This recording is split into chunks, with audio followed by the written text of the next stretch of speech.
네. 네.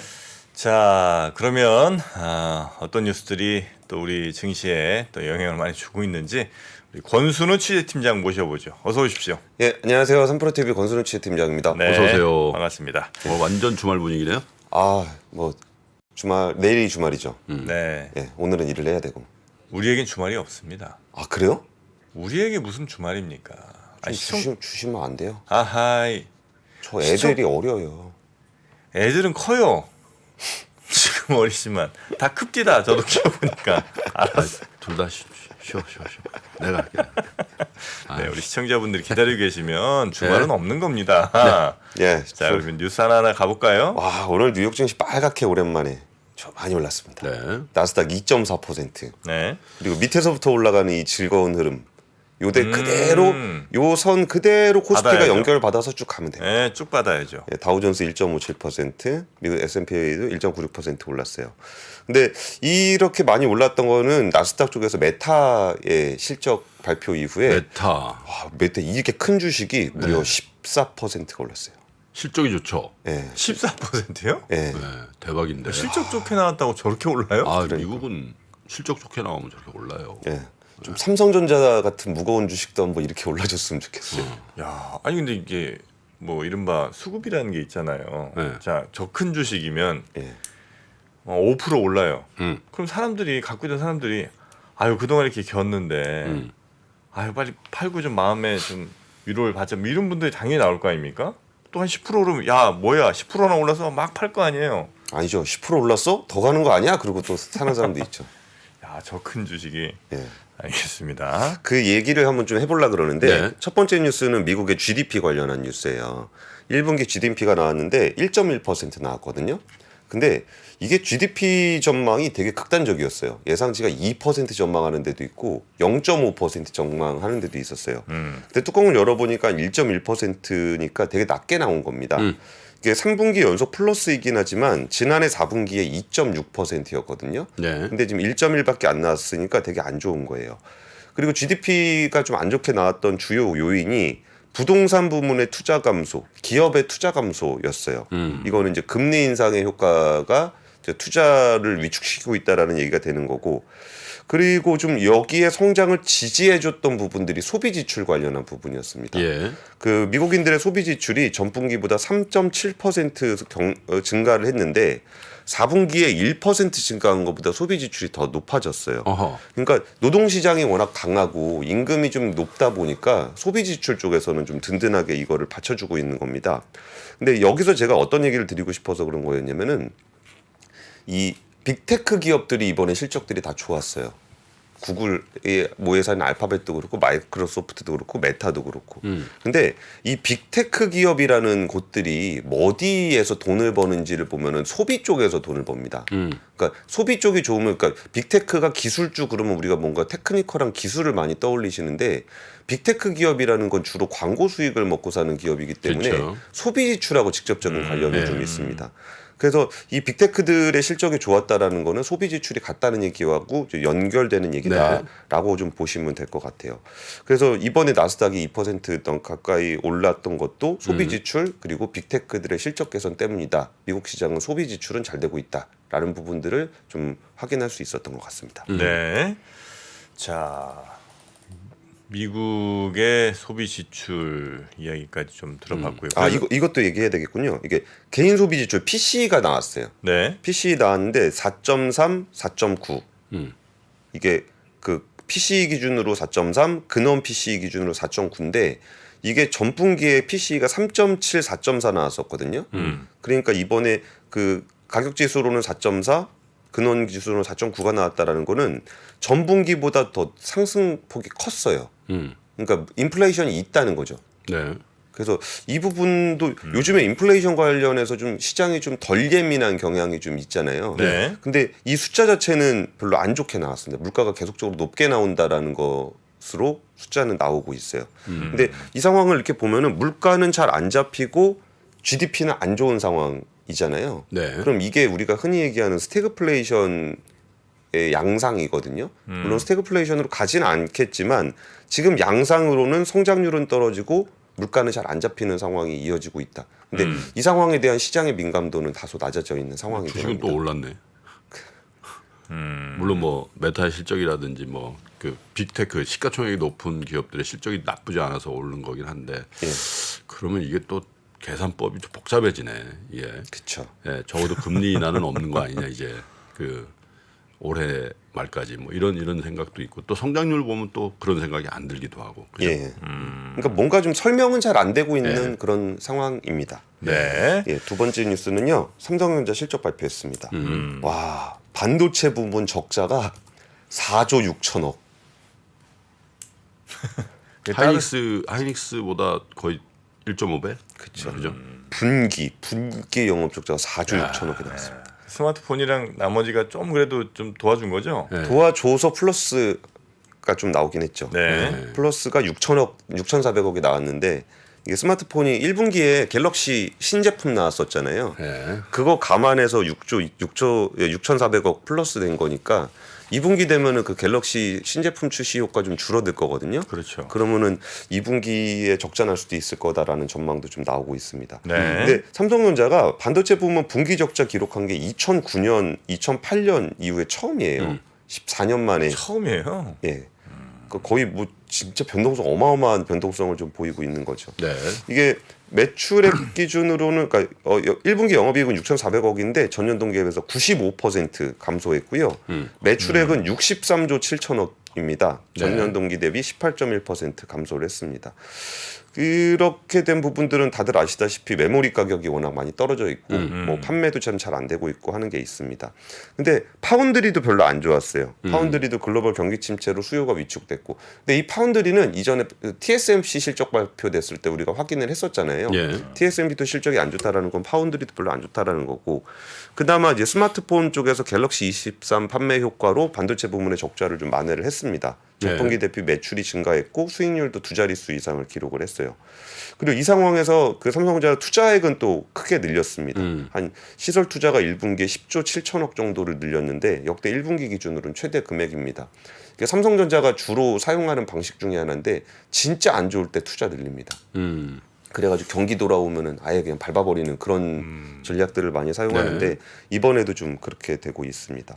2분기에도 그렇게 수요 부진의 환경은 좀 이어질 거다라는 전망이 있어요. 네. 하반기에는 조금 돌아올 것 같긴 한데 그래도 2분기에는 좀 안 좋다라는 거고 어제 컨퍼런스 콜에서 나온 얘기를 조금 읽어드리면 서버용 신규 CPU 출시 이거 저기죠 사파이어 래피즈 이거 정말 이 떡밥 언제까지 이럴라 그러는지 모르겠어요. 좀 신규 CPU 수요 이거 나온 거 좀 진짜 좀 효과가 좀 있었으면 좋겠습니다. 그리고 인공지능 수요에 따른 DDR5, LP, DDR5X 등 하이엔드 제품 수요에 대응하겠다. 이것도 이게 그 AI 수요라는 게 여기 또 저기도 있습니다. HBM3라고 예. 고용량 메모리 집적 기술인데 이게 인공지능 생성형 AI 같은 거 하게 되면은 메모리 속도가 되게 빨라야 되거든요. 그러니까 단순히 GPU만 빠르다고 되는 게 아니라 이거에 대응하는 메모리도 빨라야 돼요. 그래서 기존에 있는 메모리보다는 HBM이라고 이게 메모리 이렇게 위로 이렇게 착착착 싸서 만드는 게 있어요. 그리고 인공지능이 잘 되면 이것도 잘 될 거다라고 이제 얘기를 하고 있는데 이것도 좀 효과가 아직까지 나타나고 있지는 않습니다. 또 하나는 그 저기 3나노 파운드리 네. 이거 좀 잘 됐으면 좋겠다 이 얘기인데 진짜 이게 정말 이 삼성전자 투자자들의 마음을 몇 년 동안 고통스럽게 했던 이 주제들이 어제 또 나왔습니다. 이 사파이어 래피즈, DDR5 그리고 이게 그 3나노 파운드리, 뭐 AI 반도체에 딸려 있는 메모리 반도체 이런 얘기들 많이 있었는데 네. 이제는 정말 말만 하지 말고 좀 하반기에는 정말 이것들이 실질적인 효과가 좀 있었으면 좋겠다. 네. 그런 네. 말씀을 좀 드리고 싶습니다.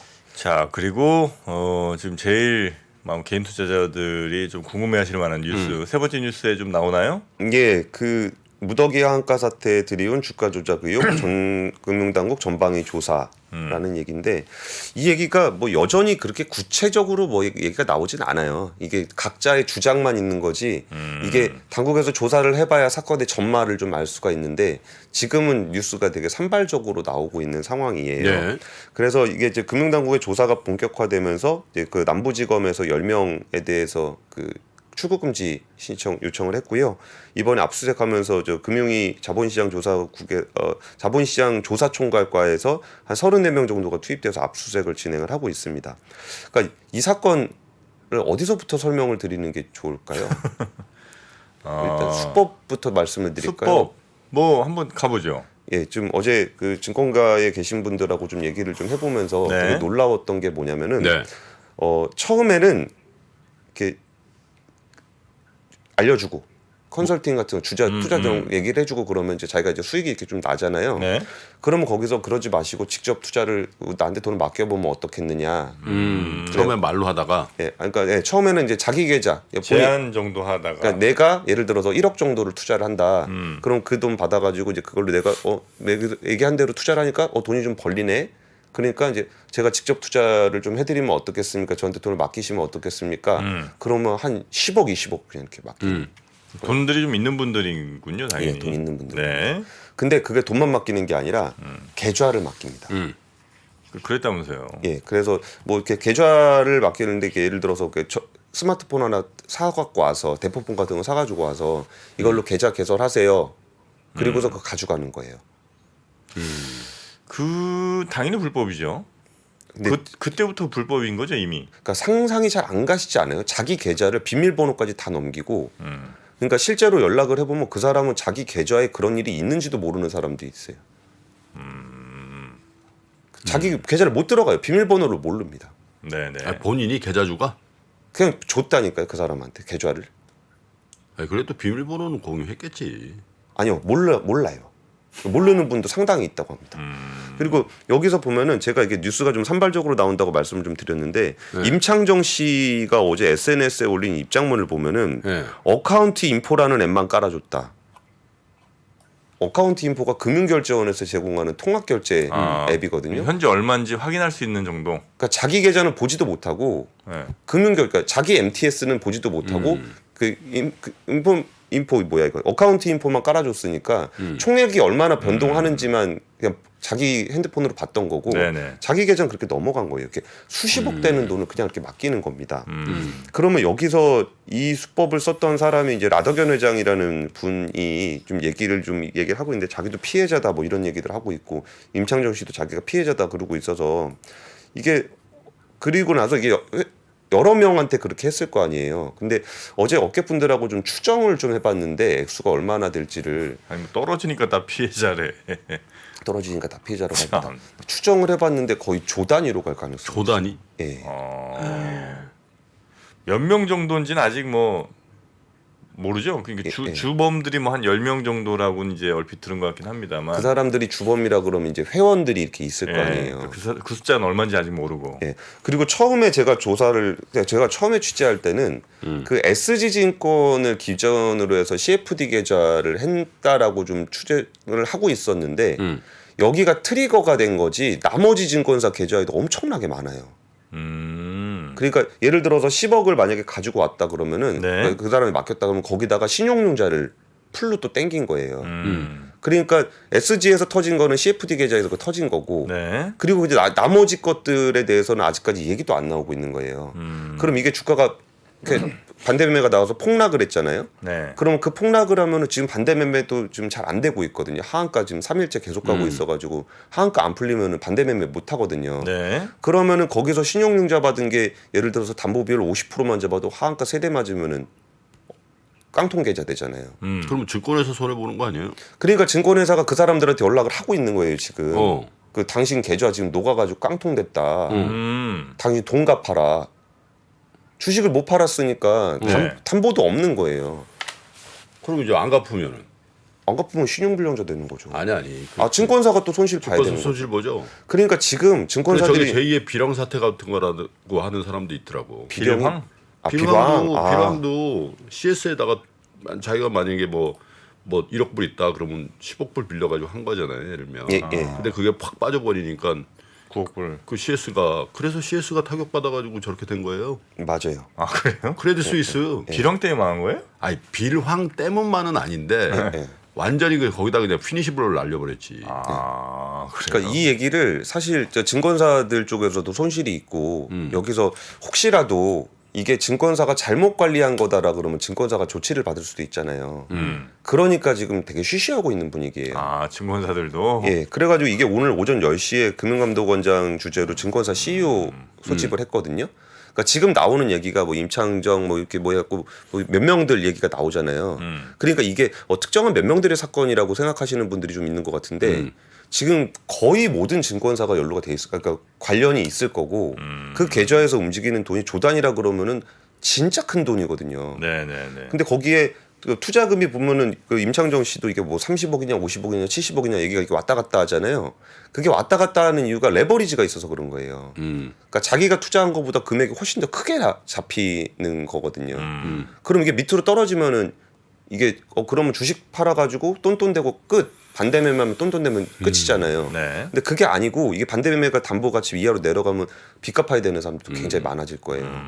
그러니까 이런 일이 좀 이루어지고 있는 거고 여기서 누가 주범이고 누가 종범이고 이거는 사실 아직까지 잘 모르겠어요. 근데 아니, 어제 근데 이 회사들이 큰 회사들은 아니잖아요. 대체로. 그렇지 지금 뭐 중소형주지 중소형주. 그 회사들의 더군다나 뭐죠 실제로 거래되는 주식수는 또 그렇게 크지도 않다면서요. 유동 물량이 없는 주식들. 네. 네, 네. 근데 그 주식 갖고 장난친 건데도 전체 주식 증권회사들이 막 타격이 꽤 클 만큼 금액이 그렇게 커질 수도 있나? 근데 8개 종목에 네. 그 뭐 CJ나 하림 이런 것도 있었고 거기가 신용융자 비율이 한 10% 넘었었거든요. 시가총액에. 네. 그럼 그것만 더해도 한 종목당 1,000억 이상 돼요. 그래요? 예, 그러니까 우리가 뭐 작은 종목이라 그래서 이렇게 진짜 이렇게 조그만 건 아니잖아요. 상대적으로 작은 거지. 그럼 신용융자 잔액만 더해도 그게 한 8천억, 9천억 되는데 거래대금 그동안 몇 년 동안 했던 거 계산해 보면 충분히 그렇게 나올 수가 있죠. 근데 어제 라덕현 회장이라는 분이 그 KBS 나와서 인터뷰를 했던 얘기가 뭐였냐면은 네. 자기도 이제 자기가 잘못한 건 인정하겠다. 그러니까 이게 왜 잡기가 어려운 거였냐면은 시세 조종이라 그러면 이게 IP별로 이렇게 추적을 하거든요. 네. 근데 이게 불특정 다수의 투자자들한테 그걸 맡긴 다음에 그 핸드폰을 다 가져갔다 그랬잖아요. 그러니까 여기서 거래를 하면은 이쪽 그 감시를 하는 입장에서는 다 개인 투자자들이 거래를 한 걸로 잡혀요. 네. 그러니까 이게 어떤 특정 세력이 움직였다라는 거를 확인할 수가 없었던 겁니다. 근데 이거를 가지고 이제 어떻게 될지 잘 모르겠는데 그 라덕현 회장이 얘기했던 게 본인 잘못한 거 인정하겠다. 여기 통정 매매 막 하고 그러니까 주가 조작은 인정. 예, 요거 여기서 팔고 여기서 사고 뭐 이렇게 했다는 건 인정. 네. 그렇게 잘못한 거 있는데 진짜 자기도 한 40억 이상 손실 봤다. 네. 진짜 이익을 본 사람은 따로 있다라고 주장을 하면서 여기서 이제 기사 나온 거니까 이제는 얘기하겠습니다. 네.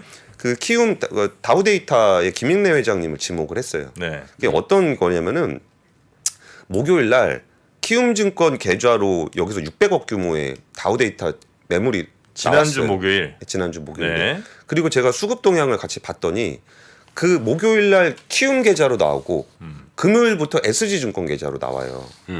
그 얘기가 뭐냐면은 여기서 던졌고 주가가 떨어졌고 거기가 반대 매매를 건드렸고 그 다음에 나머지 계좌에서 쏟아져 나오는 그런 모양새가 나와요. 그러니까 키움에서 먼저 팔리고 예. 그 다음에 떨어진 주가를 SG에서 반대 매매로 때리고. 그러니까 떨어졌으니까 네. 증거금이 반대 상실돼가지고 매매가 나오고. 그다음 반대 매매가 그러면서 8개 종목이 다 한가로 꽂히게 되는 네. 거거든요. 그러니까 이제 라덕현 그 대표라는 사람이 김익래 회장을 지목을 한 겁니다. 그러니까 이쪽 그 다음 키움 쪽에서 하는 얘기는 우리는 증여세 정세를 위한 매도였다. 그러니까 세금 내려고 주식 판 거다. 라고 좀 얘기를 하고 있거든요. 다우데이터니까 키움 여기 회장은 내가 지금 애들한테 증여하는데 그 증여세가 필요해 갖고 지금 내고 있는데 네. 연부연납으로 내고 있는데 그 돈이 필요해서 팔았다는 거예요? 예, 예. 근데 이거는 사실 그렇게 중요한 메시지는 아닙니다. 이게 팔아서 뭐 하겠다는 얘기 해보면은 이게 진짜 거기다 쓸지 저기다 쓸지 알 수는 없는 거잖아요. 네. 근데 어쨌든 주가도 많이 올라가지고 일부 현금을 만들어 상속세를 지급했다라는 건데 이거를 지금 이게 여기까지가 이제 나와 있는 얘기고 그리고 이제 확인할 수 있는 부분들은 이제 조사를 해봐야 돼 수사를 해서 확인하는 건데 이게 그냥 정말 두 사람이 관계가 없다라고 본다면 그 키움 조익래 회장과 김익래 회장. 김익래 회장과 이 조덕현 씨가 나덕현. 좀 천천히 좀 해. 건프로답지 않게. 라덕현 씨가 관계가 없다라고 한다면 네. 작전을 할 때 제일 중요한 포섭해야 되는 사람 중에 하나가 대주주입니다. 대주주를 포섭을 안 하면은 힘들게 주가를 딱 올렸을 때 대주주가 여기서 주식 던져버리면 작전이 실패하거든요. 네네. 그래갖고 대주주를 미리 포섭을 해야 되는데 지금 여기 나와 있는 모양새가 딱 그래요. 이게 쫙 끌어올렸다가 대주주가 여기서 확 던져갖고 떨어지면서 신용주자 맞으면서 팡팡팡 떨어지는 그런 모양새거든요. 그래서 지금 이런 부분에 대한 금감원의 조사도 좀 진행이 될 거예요. 그건 그 나덕현 씨의 주장이죠. 그러니까 나덕현 씨의 주장인데 어제 뭐 이런 얘기까지 해야 되나? 그냥 여기 기사에 나온 얘기니까 하겠습니다. 네. 정보지에 그런 얘기가 좀 나왔어요. 정보지에 이거 사실 키움 다우의 그 회장도 연루돼 있다. 그래서 먼저 판 거다. 다 여기가 이거 할 거 알고 그래서 먼저 판 거다라고 어제 정보지가 얘기가 돌았어요. 근데 지금 이 나덕현 씨의 얘기는 저 사람 때문에 지금 이 작전이 망한 거고 저 사람이 돈을 벌었다라고 주장을 하고 있는 거예요. 나덕현은 예. 그리고 이거보다 또 전에 나왔던 얘기는 뭐냐면은 나덕현 회장 쪽 여기 대표에 관련된 사람 중에 이탈자가 발생을 해가지고 그 사람이 제보를 했다. 내부자 중에 하나가 예. 그래가지고 그게 검찰도 들어가고 특정 언론사에도 들어가고 뭐 그렇게 됐다. 이게 작전하게 되면 항상 이런 일들이 생겨요. 누군가가 배신을 하고 뭐 누군가가 주식을 먼저 팔고 싶어 하고. 근데 저는 뭐 이 사건도 사건이지만 자기도 그 큰 돈을 맡기고 계좌를 통으로 맡기는 걸 보면서 이게 주식시장이 정말 무섭구나. 이게 탐욕이라는 게 이렇게 무서운 거구나. 이게 그냥 생각해 보면 자기 계좌라도 수십억 되는 돈을 그냥 갖다 맡기는 게 상상이 잘 안 가잖아요. 근데 처음에 소액을 맡겨가지고 그걸 좀 버는 걸 보면서 정말 그렇게 큰 돈에 계좌까지 다 넘기는 모습들을 보니까 네. 이게 탐욕은 정말 이성적 판단을 마비시키는구나 하는 생각들이 좀 들었어요. 그 와중에 우리 노홍철 씨는 그 거절했더만. 그 개미는 똔똔해서 좀 교육을 좀 시키셨죠. 네. 자기도 이제 그런 제한 뭐 아유, 권유가 그렇지. 있었는데 골프를 가르쳐 줬대요. 저 일당이. 근데 골프 100만 원 내고 골프 교수 받은 거 외에는 그때 아주 심각하게 제한을 했는데 보니까 이 사람이 나이에 비해서 씀씀이 너무 하고 사실 홍철 씨가 굉장히 좀 겉에 나 들은 것보다는 또 그런 면에서 좀 진중한 편이에요. 네, 그래서 잘 그걸 거절을 했더라고. 다행히. 진짜 별일이 다 있습니다. 거기에 뭐 마라탕집, 골프 연습장 이런 거 차려놓고서 카드 다 받아가지고 그냥 그걸로 카드깡 해가지고 다 그걸로 결제한 다음에 그거 회비라 그러고 다 받아가고 뭐 이런 거래들이 상상이 가십니까? 자기 카드 그냥 맡겨서 맨날 까는 게? 어떤 면에서 그런 것 같아. 자기 계좌를 맡기는거나 자기 정신을 맡기는거나 똑같은 거야. 주식을 자기가 스스로 하는 거지. 그렇잖아요. 그 맡긴 것도 사실은 불법이잖아요, 그죠 다. 1인 불법이죠. 1인 위임 뭐 대리매매 다 불법이잖아요. 예. 그 맡긴 사람들도 물론 그 사람들의 뭐 피해가 얼마인지 모르겠으나 그분들도 사실은 다 불법 행위에 가담한 거잖아요. 그러니까 그죠? 정상적으로 1인 계약을 맺어가지고 해야 되는 건데 그냥 그 사람들은 나는 그냥 돈 투자하라 그래가지고 투자했다. 자기는 주식 잘 모른다. 그 얘기를 주로 해요. 네. 근데 그 앞에서 좀 버는 모습을 보고서 그렇게 큰 돈을 맡긴 거라 참 특이한 일입니다. 이거 네. 정말 그 우리나라 증권 역사에 기록될 만한 특이한 작전인 것 같아요. 큰 사건으로 아마 기록이 될 것 같고요. 지금 피해 사실이 다 나오지도 않았는데 그래서 저 그 정보지나 또 뭐 그 저 업계 취재원보다도 그 실체에 접근해 보세요. 저기 건프로가. 어떻게 접근을 하죠? 아니 뭐 저기 임창용 씨도 만나보고 저기 하면 되지. 그래서 제대로. 내일 주말인데. 아하. 알겠습니다. 네. 열심히 시해 보겠습니다. 자, 우리 시청자분들이 기다리고 계십니다. 장 시작 전부터 종료까지 쏟아지는 수많은 뉴스와 정보들. 이 중에서 어떤 것이 투자에 정말 도움이 되는 정보일까요? 3프로의 증시 셔터맨 박근영 마스터가 직접 정보를 선별하고 투자의 힌트를 드립니다. 시간도 아끼고 투자 아이디어도 얻는 시간, 박근영 부장의 마켓 힌트와 함께 하세요. 자세한 사항은 3프로 TV 앱과 홈페이지를 확인하세요.